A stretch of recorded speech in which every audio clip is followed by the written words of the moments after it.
Jimmy told me during the commercial break, I have not verified this. I probably should have before I came on the air, but whatever. That Tiger Woods ruptured his Achilles. His Achilles He did. I tendon. texted it to you. Yeah. Tiger announced it himself. I have to tell you, it bothers me so much. I love that guy. He is my favorite golfer of all time. And I still hold out this weird hope that he's going to win tournaments again. You know what I mean? Like, and I know it's silly, but every time I think, okay, he's starting to come back again, and we're going to see who does it. It reminds me of something. I remember like you pointing out, like again, I like to live in the past and I like the big names who've done stuff, before. I always feel like they still have some magic left somewhere.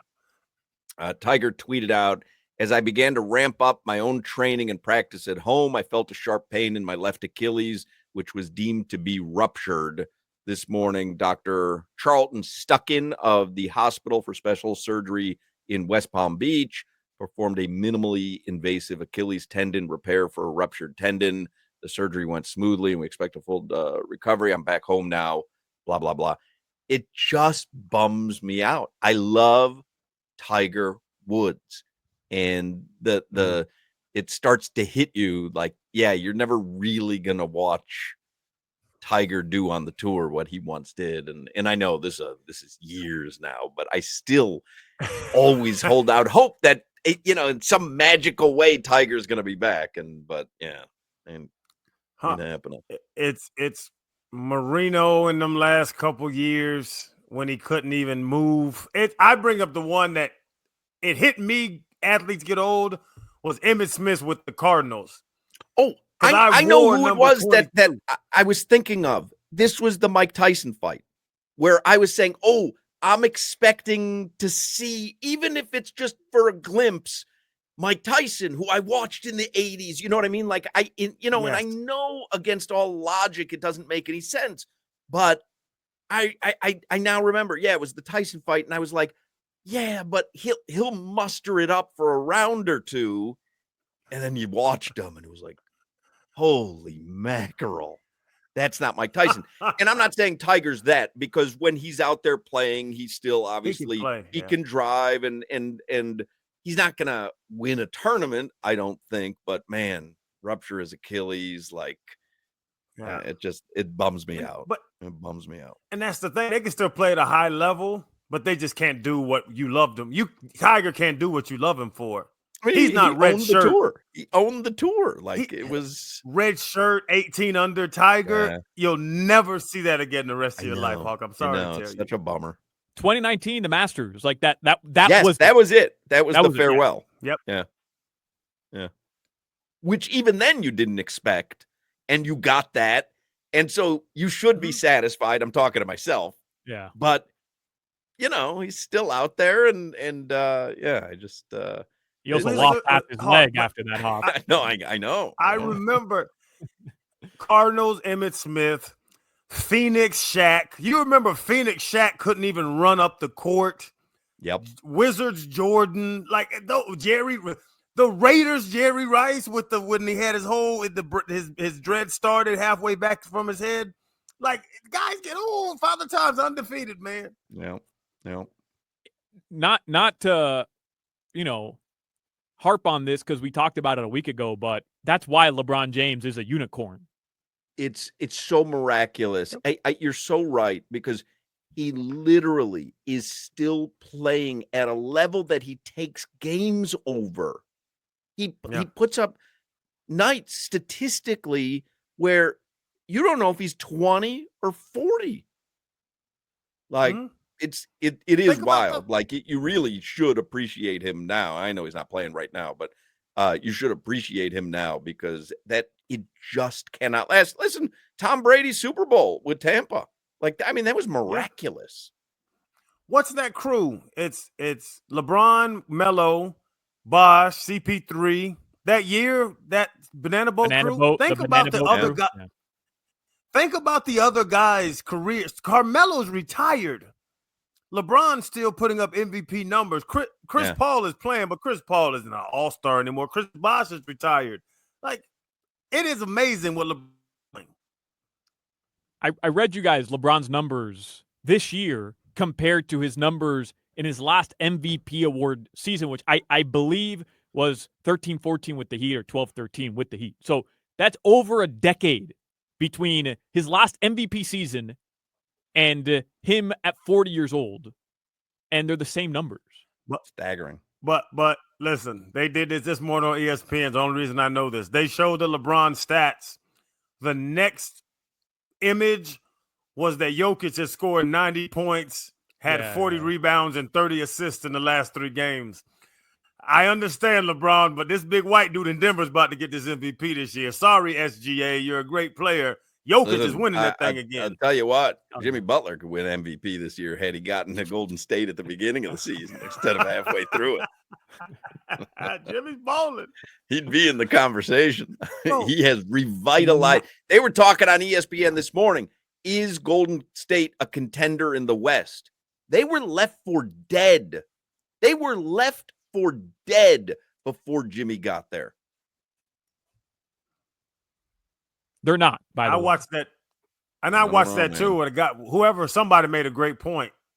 Are these old guys going to be able to get through a Western Conference playoff run and then go and play Boston or Milwaukee? Or Steph Curry can.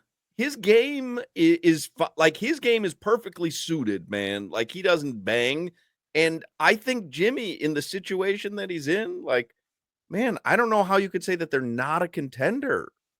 Because the Thunder and the Nuggets, to me, team-wise, depth, are so far superior than those teams. But I'll tell you right now, the standings, and there's still, 15-plus games remaining, but the standings right now, the 3 seed in the West, the Los Angeles Lakers, the 6 seed are the Golden State Warriors. You want to talk about a first-round matchup that has Adam Silver eating sausages? Yeah. I mean, oh my God, bro. Oh my God.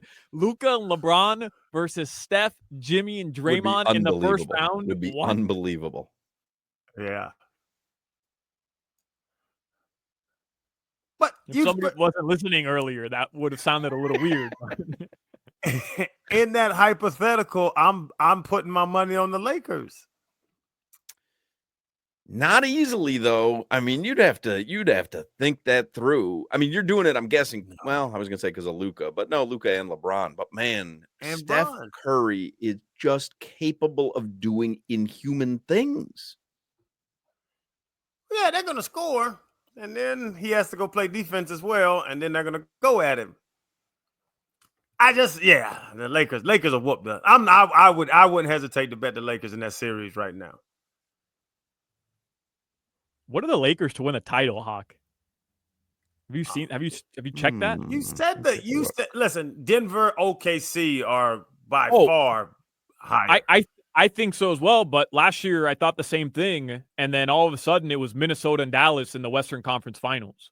So, like, weird things just happen in the NBA playoffs. All those teams are good, and you're telling me LeBron and Luka are going to lose 4 games out of 7 to anybody? I'm not saying, like, throw money on them to win the title. I don't think it's a bad flyer, though. Who do you think is the favorite to win the NBA championship? This is on the Hard Rock Bet app. Celtics again. Celtics are plus 190. Nah. Yeah. Then is Cleveland up there? Or Cleveland Thunder? Is plus 550. Cleveland. Thunder is before them, plus 195. So Celtics are plus 190. OKC plus 195, Cavs plus 550, then the Lakers plus 1,200, then the Nuggets plus 1,400, then the Knicks and the Warriors plus 2,000. The Knicks ain't going to win it. Grizzlies plus 5,000, goes on and on. Miami Heat are plus 50,000 if anybody's interested. The Knicks after ain't last got a night's chance. debacle. Send it in. Knicks ain't got a chance if they keep playing Karl Anthony Towns. Karl Anthony Towns is garbage. I think one of the reasons the Knicks are one of the teams that's up there, and again, plus 2,000, not up there, but one of the higher ranked, is just because I bet there's so much money bet on the Knicks because they're New York.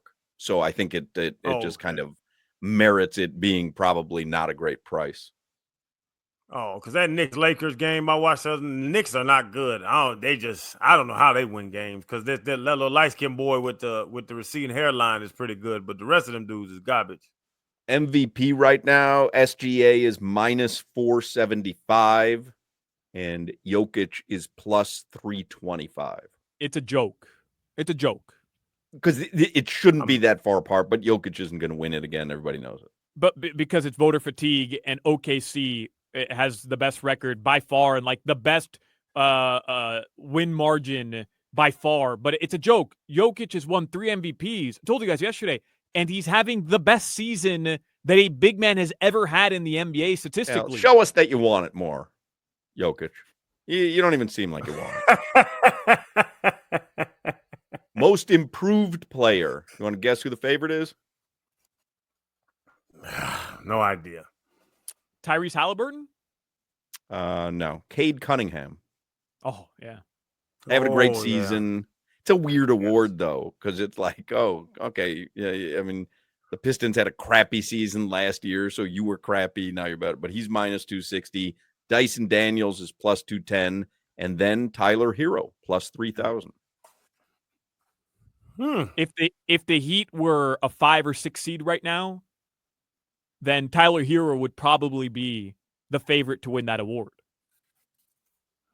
What did you bet Kel'el Ware for Rookie of the Year? I got it at plus 140, I believe. Oh my God. Don't tell me. I don't want to know. Plus 2,000 though. Oh my God. Yeah. Rookie of the Year is playing the fourth quarter, Solana. There was a 2-week span where Kel'el Ware was the absolute lock to win Rookie of the Year, right? Because what's his face went down, right? Yeah. So Zach Edey, Risa Shea were kind of like hovering there, and then it was Jordan McCain. I forgot his name. From the 76ers, the one who paints his nails. He's not even on there. Well, no, he got hurt, but he was the Rookie of the Year for the first month of the season. Wemby. I was drawing a blank on Wemby's name.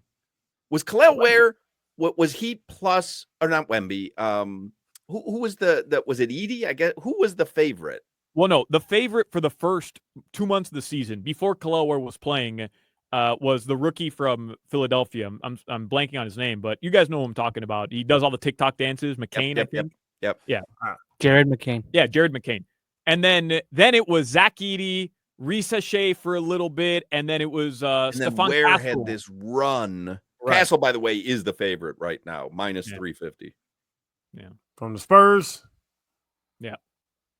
Yeah, that joke can play with the dreads. Yeah, that's a young man can play some basketball now. Matas Buzelis plus 10,000. Oh, goodness. Great. Tell you what, if you get a little PT. They hating on him, huh? Actually, if he could play the Heat every game, guy'd be a runaway winner. What's Miles Bridges to win the MVP award? What Miles Bridges after last night to win the MVP award? Yeah. Ooh, How about Bam shooting all these damn threes? We ain't even get into it. Guy knocked down a beautiful 3 from the corner, and then he comes for the game-tying 3.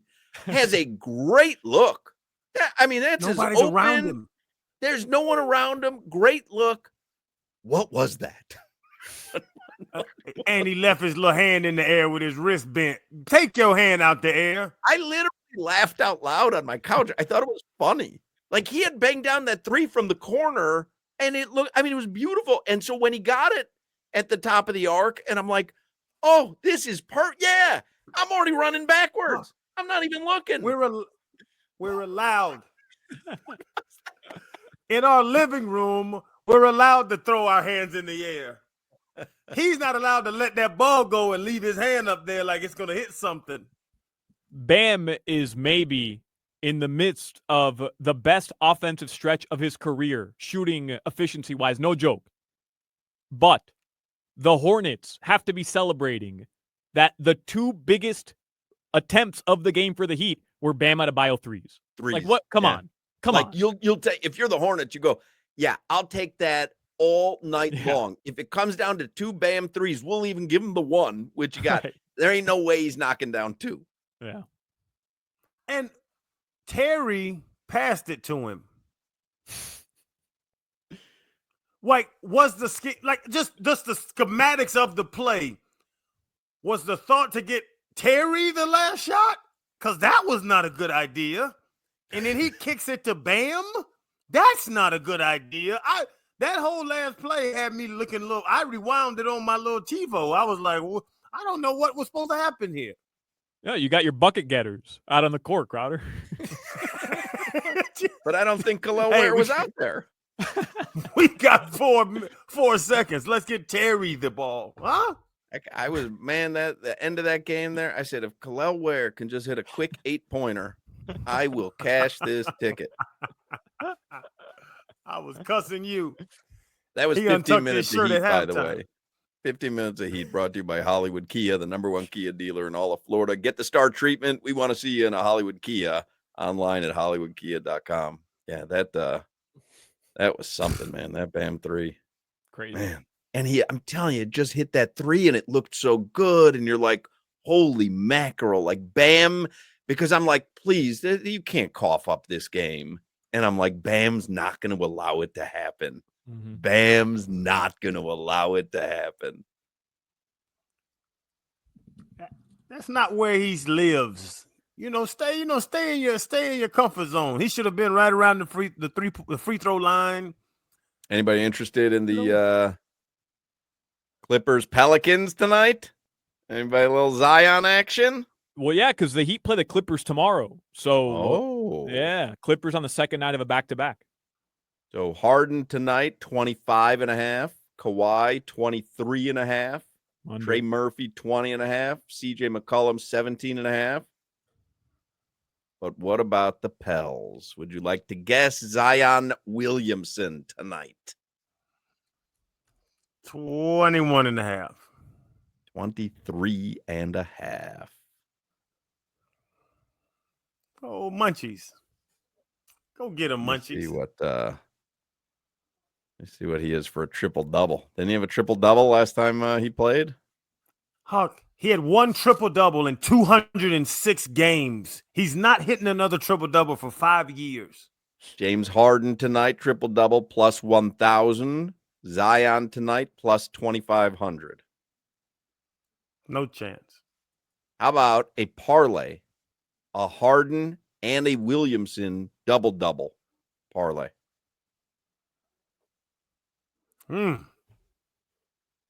I'll go double-double with Fat Boy. He gonna get 10 points. It's just plus 800. If Harden and Williamson put up double-doubles, both of them, at plus 800. My biggest problem with that is James Harden's rebounds or assists, because that would be the hardest part of that parlay. They're both getting 10 points. They'll do that sleeping. So we're giving you a chance to win tickets. These are 2 general admission tickets for Saturday. So the tournament starts on a Thursday. Then you got Friday, Saturday, Sunday. These are 2 GA tickets for Saturday. And if you don't win them today, you have chances the rest of this week. What caller number you want to take here, Crowder, for these tickets? Let's take 8 for the points that we needed Kel'el Ware to score last night to win our bet. We were so close. 2. 8 points. 2. 2 Let's take 8. Is that his lowest output of the season, Solana? I don't believe so. He's had a game with 1 and 0, I believe. I would have to go through his. I would have to go through his game logs, but yeah, I think so. He played minutes and didn't score. Yeah. Wow. He doesn't really look to score. Is what we say it all the time. When you bet on somebody, now you watch them closer. He doesn't really look to get in scoring position. Is he one of those guys if he gets off early? Because like I've seen him, he looks for the 3. Like I mean, I don't know. Last night was a weird game for him, man. I'm watching last night going, what? This is not the guy I've watched. He had 0 points in 19 minutes versus the 76ers back in February 5th. The Heat won that game. And then he had he played in a couple games where he doesn't score. But here's my thing with Kel'el Ware. I get it. He's talented. But wasn't the idea of Kel'el Ware playing center so that Bam Adebayo could flourish offensively? Like, that's what's happening here. So all of a sudden, everybody's outraged at Kel'el Ware, but you're watching Bam do what you wanted him to do next to a 7-footer. So I'm just confused. I'm with you, though. Early on in games, they try to get him involved, and then they go away from Kel'el. He turns into a ghost. I don't understand that, but you got out of the pairing in the front court with Bam and Kel'el that everybody has been questioning and asking for. But 2 points is, I mean, that's not like that. That's not what you were trading off for. What's the little center with the afro from the Lakers? He's not an offensive threat, but he catches 5 alley-oops a game. Jackson Hayes, yeah, but he has Luka and LeBron on the floor with him. I'm just saying, like, if he does a pick, he rolls, they toss the ball up and he dunks.